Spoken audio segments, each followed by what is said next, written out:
The Treaty of Versailles that enforced the peace of World War I is probably one of the most famous and infamous agreements in human history. The treaty forced Germany to take responsibility for World War I and levied harsh reparations on the nation. The truth was that there was plenty of blame for the war to go around in what was ultimately a royal family feud. The aftermath of the Covenant saw the German economy tank with hyperinflation plaguing the populace. This was the perfect storm to allow for the rise of the Nazis and Adolf Hitler in Germany. The long-term effects of the treaty have led to some looking at alternatives for the peace that was agreed upon, wishing that the world had not gone through the turbulence of fascism. The easy thing about this scenario is that there was a high-profile proposal for peace that was rejected. The more difficult part is determining what it would have taken for the proposal to be accepted and determining what the aftermath of its adoption would have been. That is what this scenario will attempt to explore. First, let's establish what the alternative we are talking about is President Woodrow Wilson's 14 points. In short, these are the 14 things he wanted to see implemented: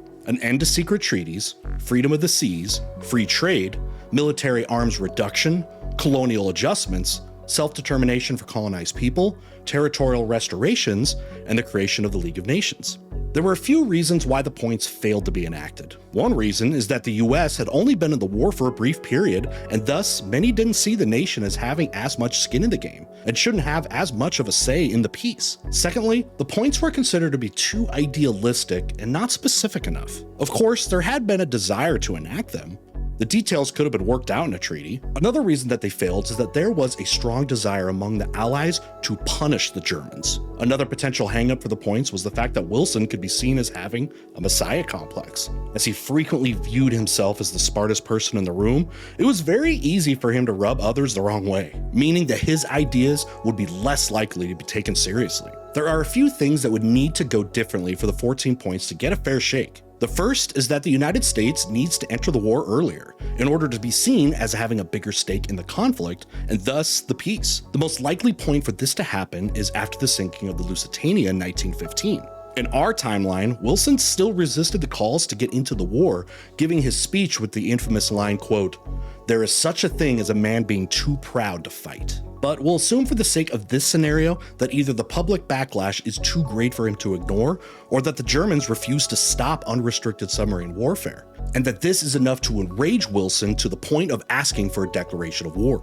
Either way, I think this earlier entry is a must for us to have a scenario. I think that if we settle this hang-up that the lack of specificity from the points no longer matters. With the US getting into the war much earlier, American suggestions for peace would be taken more seriously, and the points would be less likely to be rejected out of hand. I think the earlier US entry would see Germany in a weaker position. The tide would turn before Russia was forced out, and the Germans would still be fighting a two-front war. This would mean that they wouldn't be able to show their utter disdain for Wilson and the 14 points as they did in our timeline. Besides the US entering the war earlier, the one thing that I think might make the biggest difference for the status of the points would be for someone other than Wilson being the main spokesperson for it. I acknowledge that with Wilson's messiah complex, it might be hard to see him allow someone else to be the main spokesperson for this, but for the sake of our scenario, we're going to assume that he has a moment of pragmatism and handed off the responsibility to his Secretary of State, Robert Lansing. With Lansing as the spokesman,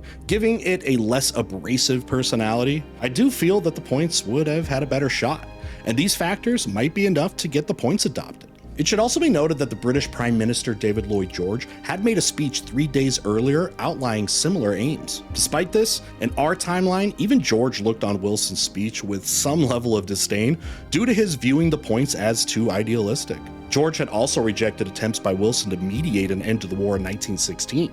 With the US on board after the Lusitania and Lansing being the mouthpiece for the 14 points, there's greater cooperation, and the two countries look more at what their ideas have in common than what divides them. One of the more important things to establish, and this is not because of the points, is that with an earlier US intervention, the war ends earlier. When we explored the idea of Teddy Roosevelt winning the 1912 election in our previous video, we saw that happen, and I see absolutely no reason to think that a different president would make a difference in that. The military would still be built up, and its presence would still tip the balance. So the European nations are more on board with the plan, and the points are worked into the Treaty of Versailles, which comes earlier. Germany still loses territory, and Austria-Hungary is still dismembered, but the terms are not as punitive as in our timeline.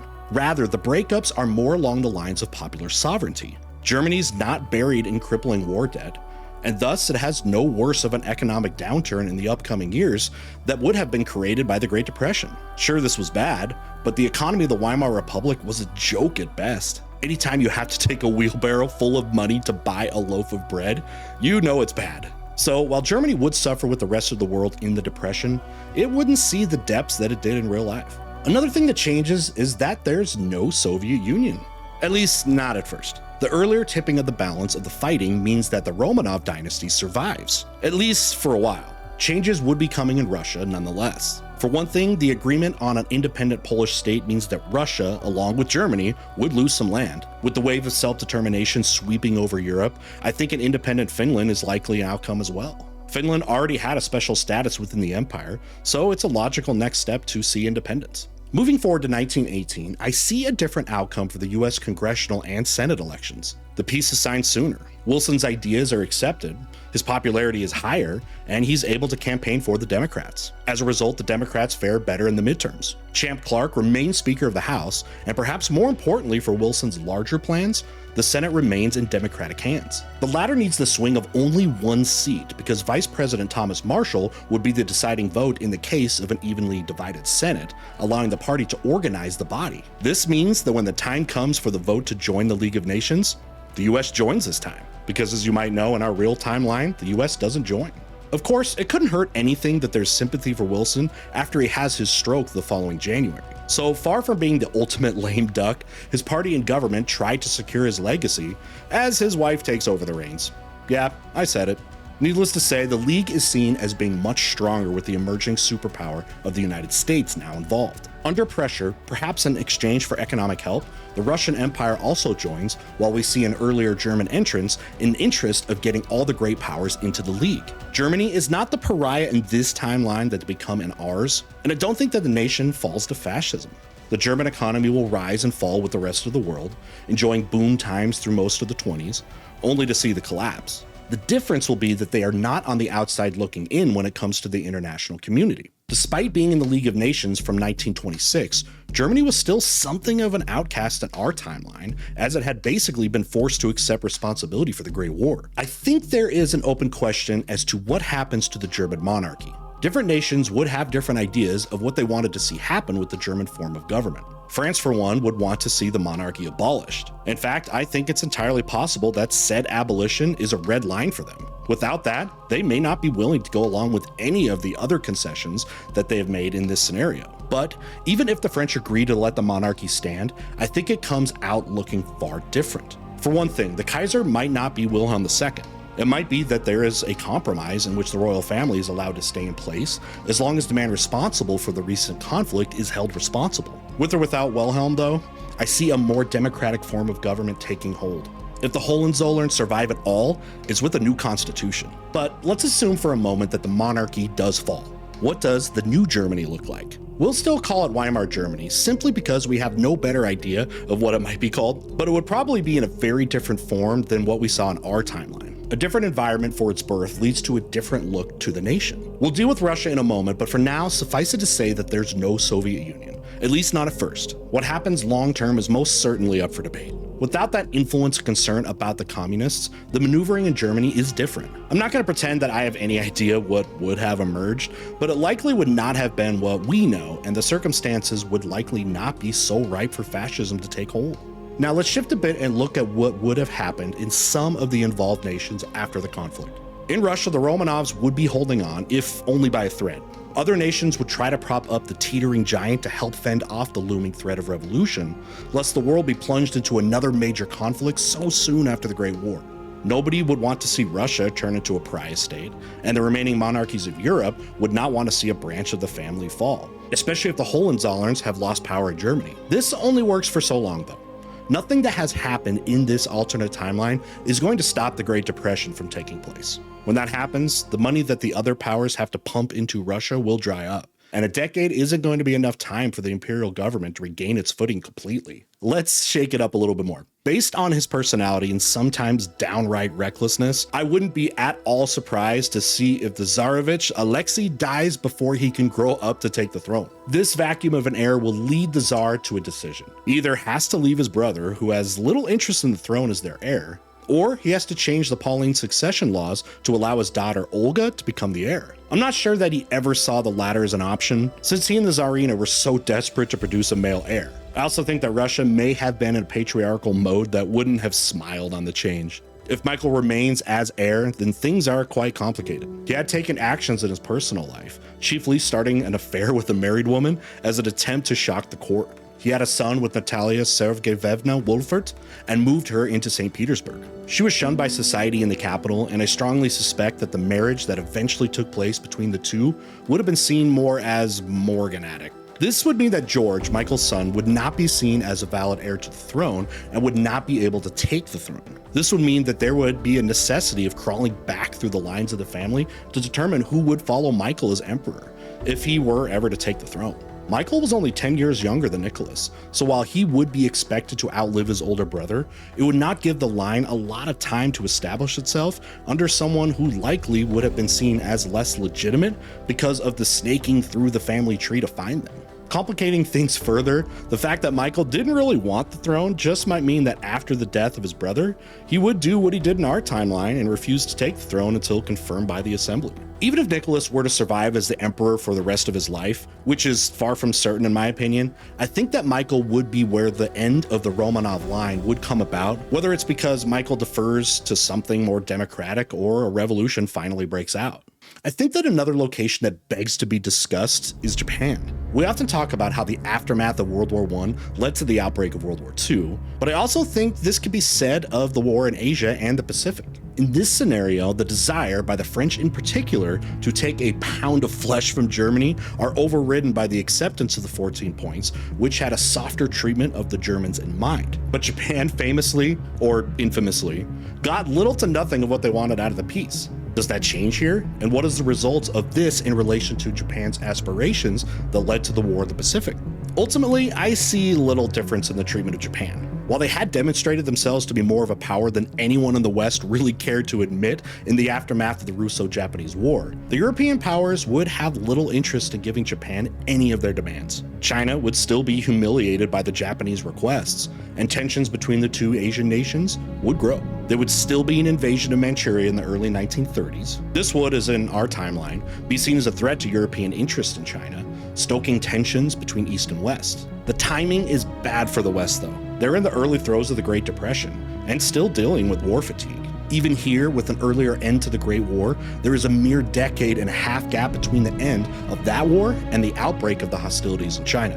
The thing I could see getting the Western powers involved is Japanese attacks on colonies. This would be harder for the West since there were cuts to militaries in the aftermath of the Treaty of Versailles as it exists in this timeline. If the Japanese were to attack colonies, their owners would be harder pressed to try to defend them. This might not be a problem, however.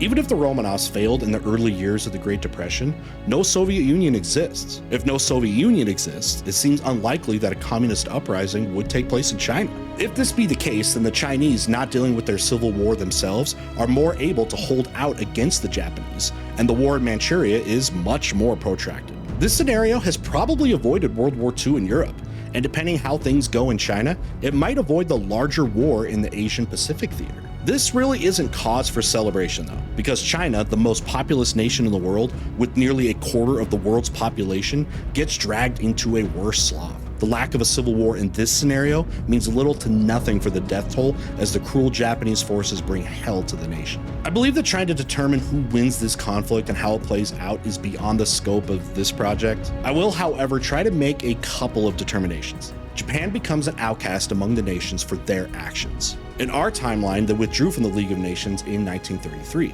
In this scenario, though, I think they are likely to be kicked out before they can withdraw. They have already refused to go along with the cuts to military forces, and the provocation in China is enough to see them get the boot. Japan is, in effect, isolated.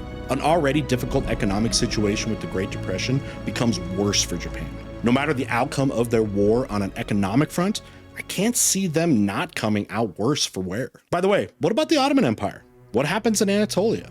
Well, the sick man of Europe does in fact die. The empire is replaced by a Turkish state. This is no different than in our timeline. But what about the borders of that state? What about the non-Turkish people of the former empire?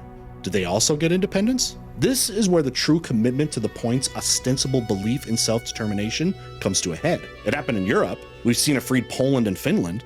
We've seen Austria-Hungary chopped up into various constituent parts, so the peoples of Europe get a fair shake. But on the other hand, we've seen Japan's requests and demands virtually entirely ignored. It begs the question, is there one standard for Europe and another for Asia? Sadly, I think the answer will be yes. This scenario is largely driven by the ideas of Woodrow Wilson. His record on civil rights was lacking, to say the least. He screened the film The Birth of the Nation in the White House and reportedly referred to it as, quote, history written in lightning, saying, quote, my only regret is that it's all so terribly true. Even if Wilson did not actually say this, as some believe, it fits the tenor of his presidency. The civil service had been desegregated since the Civil War, and Wilson oversaw its resegregation. The wage gap between white and black civil servants increased. Wilson did very little to try to stamp out racial violence. All of this was done with the claim that it was to reduce friction between races. So we see that there is one rule for those of European descent and another for those who are not. The Kurds and the Arabs of the former empire would probably find themselves being still subject to colonial powers, be it the remainder of Turkey, the British, or the French. One thing that likely becomes another strike for the Kurds is their complicity in the Armenian genocide. There is little choice but to allow a Turkish state, but a Kurdish state is almost certainly not seen as such a necessity, and the ethnic group will take on an outsized blame for the atrocity.